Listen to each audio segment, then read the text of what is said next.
What's up, everybody? Welcome back to By the Book Bonus Bets. My name is Nejad. This is McDonald. And Meg, I think that maybe the most interesting division in football is the AFC East, especially with Amari Cooper and Davante Adams joining the fray. I want to revisit the futures as it relates to the Bills and the Jets. Kick us off with what you might like when it comes to Bills futures. Well, I think when we talk about the AFC as a whole, it's always going to be interesting looking at these numbers because, of course, the Ravens look really darn good, and the Chiefs are 5-0 despite not looking all that good, but they win games. And you have the Texans 5-1. So I'm not interested in a basically future to be the top conference seed. I'm not even sure they're going to win the AFC Championship. However, look at the updated win total at 11.5. Juice to the under, so give me plus money. It's a lot of wins, but plus 115. Now, bear with me because I want to pull up this schedule.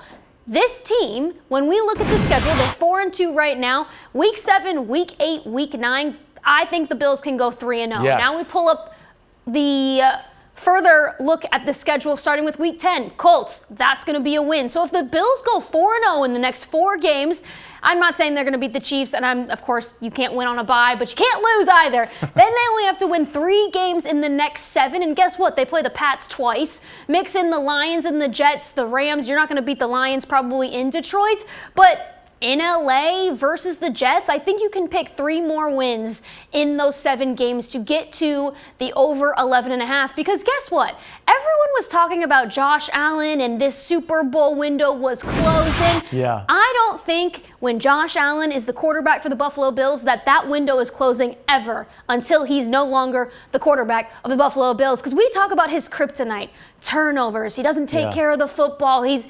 interception prone. Well, let me look at his stats. 10 touchdowns to no interceptions. He's taking better care of the ball. We know he can run the football as well. And guess what? He has a great new wide receiver that the Buffalo Bills got.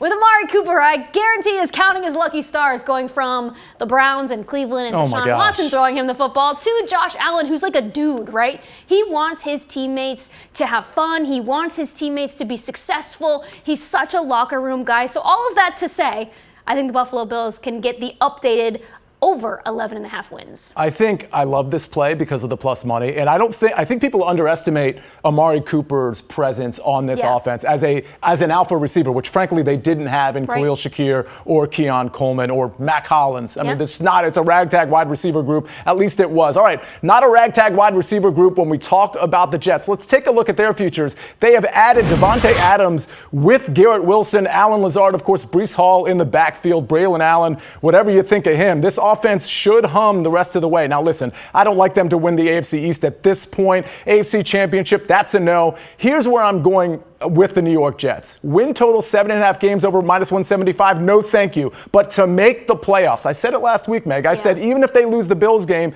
this is a team that is likely going to make the playoffs. This is plus 140. Let's take a look at the schedule because it speaks to me.